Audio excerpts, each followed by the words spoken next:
The Conroe Lake John Doe, also known as the Conroe John Doe, identified as Clarence Wilson.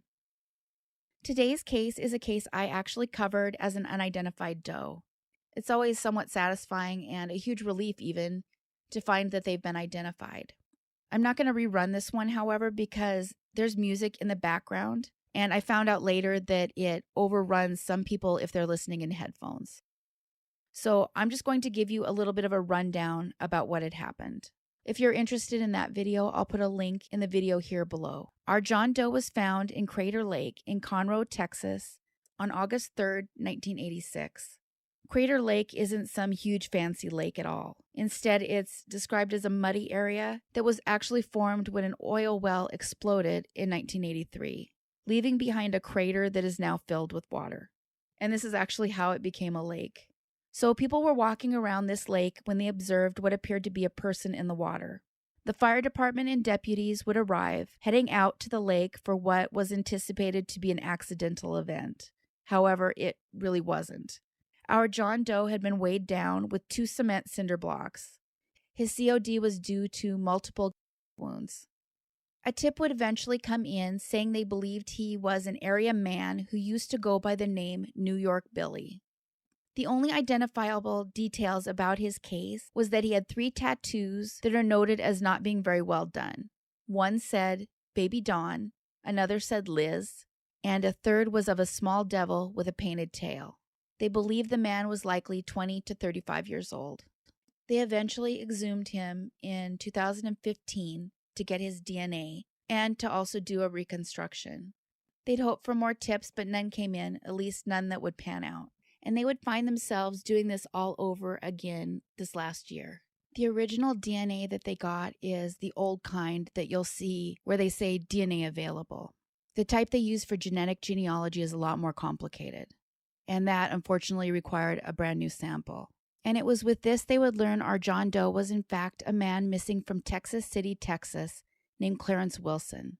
He was only 86 miles or 138 kilometers from home.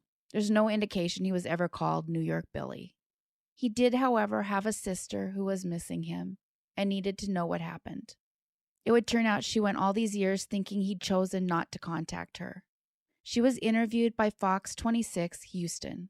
I think because of the brutality of the whole thing, I think that was the hardest part. His sister Gwen Tranum in California says her family looked for him for years. He's out there somewhere in Texas, and if he wants to notify us, he will. She got notification, but not from Wilson. It was from Detective Fatty Risk. And he asked me if I would submit a DNA because he was working a cold case, a murder cold case. With old news, but a new sample, they found Gwen. He called me and notified me that it was a positive match. Wilson was found weighted down to the bottom of Crater Lake here in 1986. But just learning the news, his sister is struggling with it like it just happened yesterday. Clarence Williams went unidentified for 37 years. Had he lived, he would be 72 years old today. I will leave you with his sister's words. If you know something, just come forward and tell what you know, and maybe they can find this person, and have closure. The Millard County John Doe, identified as Robert Holman Trent. This case begins in Kenosha, Utah, in 1958. The crazy thing about this one, there's documentation showing that the remains were found in 1958. However, weirdly enough, it also shows that they weren't ever given to the Utah State Medical Examiner until May of 1979. There's no remaining record of who found them or how and why this even happened. Paper records, of course, have a way of going missing over time, and a lot of time has passed. His COD was never able to be determined. This is one of those that is maybe even more sad about the family than the man, because quite a few people were left behind and passed without ever even knowing his bones had been found 65 years earlier. We know now, of course, that they belonged to a man who his family didn't even know was in Utah. What I appreciate about this is that Millard County still pushed ahead to identify him, even though this had happened so long ago and his immediate family was likely gone. Robert Holman Trent was 45 in 1958. when he went missing from Reidsville, North Carolina, which is 2,116 miles or 3,405 kilometers away. In 2010, the state medical examiner took another crack at this case, saying they believed he was likely a working cowboy or a rodeo athlete, and that the man may have been knock-kneed. An American artist and poet went missing in the deserts of Utah in the 1930s, and they thought in this case that they may have finally found the missing man, Everett Roos. In a way, his being identified finally is a bit of a miracle, given he came from a world where DNA wasn't an option and his bones weren't examined until 21 years after they were found. Because they estimated he was 25 to 35, they were also off by a decade. Although he was found so far away, the odds of a match being found with an accurate age probably isn't any better. Robert Holman Trent was born on January 15, 1913. He had a child named James that was born in 1940. It's possible his son is still alive, and he would be 83 years old today. Robert's father passed in 1957, 1 year before his remains were even found, and his mother had already passed in 1921. Hopefully, finally knowing what happened to Robert was in time to bring peace to someone who was missing him. Robert Trent went unidentified for 65 years.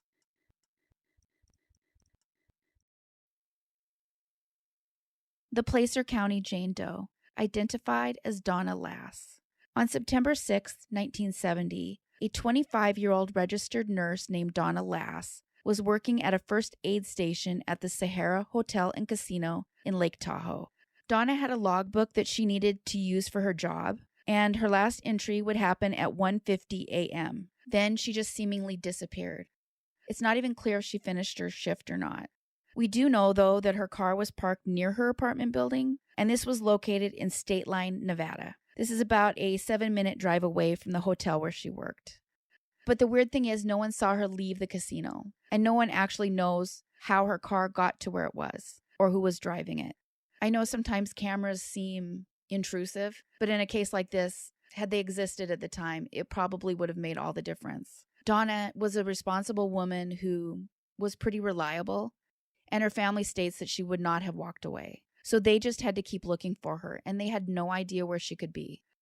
Witnesses placed a blonde man speaking with her near the apartment that she had rented one day earlier. They would say the man appeared to be pretty young. All her personal belongings, besides the clothes she wore that night and her purse, were located inside of her new apartment. She had money in the bank, and this was never touched again. She also had a very large wardrobe, and all of it was left behind. The following day, an unknown male would place a phone call to both Donna's landlord and to her employer to tell them that Donna had a family emergency, someone in her family was ill, and she would not be returning. Her family would make it clear they made no such call and there was no such emergency. So, as far as they were concerned, it was obvious something had happened to Donna. No one knows who the man was who called, if he was the man who was spotted with her, or even if that witness was correct in seeing Donna with somebody. After all, Donna had just moved there for 1 day, so they probably didn't recognize her by sight. And then a postcard would be received at the San Francisco Chronicle, and the person claiming to be the Zodiac. And of course, in that case, the Zodiac has never been identified. The postcard would have an image of the Tahoe area with his signature crosshairs mark on it. On it also were the phrases, "Sought Victim 12" and "Peek Through the Pines." By this time, there were legitimate postcards that were being sent to the Chronicle, but it's possible this specific card was an imposter, maybe meant to throw off investigators. It appears the card was never authenticated. A seemingly unrelated event would take place in Placer County, California, on August 5, 1986, and at this time a skull was found near Interstate 80 in Placer County. They found nothing else in that spot, no clothing or anything else remained. Maybe I've covered too many of these, but I always wonder how many people are along the highway that haven't been found. And in this case, they would discover years later that those remains had probably been there for 16 years when they were found in 1986. 37 more years would pass until Othram Labs would discover that the skull found so long before belonged to Donna. There's no question Donna was missed so much by her family and friends, and they would describe her as a successful young woman graduating in 1962 from a high school in South Dakota. Donna had been inspired to be a nurse since she was a high school student. Following her dream, she would graduate from college as an RN. Her family had hoped that she was still alive, and in fact, she would be listed as a survivor in the 1973 obituary of her father. However, by the time her mother had passed in 1982, her obituary would list Donna as no longer being living. Neither parent learned of her fate in time. It appears now that the link to the Zodiac case is no longer being considered as accurate, and they still have no idea who did this to Donna. They can't even get a COD. The odds of finding the person are probably pretty poor, but the police really need someone to come forward if there's any chance it will happen. Anyone with any information can contact the South Lake Tahoe detectives at the number given on the screen. Donna Ann Lass was missing for 53 years and an unidentified Jane Doe for 37. She was found 109 miles or 175 kilometers from home. Had she lived, she would be 78 years old today. Huge thanks for watching all the way to the end, and a big thanks to all of you who consistently like and comment on the videos. The whole dance with YouTube is hard sometimes. Whether you leave a full comment or an emoji, it makes a huge difference. It's a huge push toward the videos being suggested to new people. The next goal is 20,000. Thanks everyone for watching. Take care of yourselves and each other.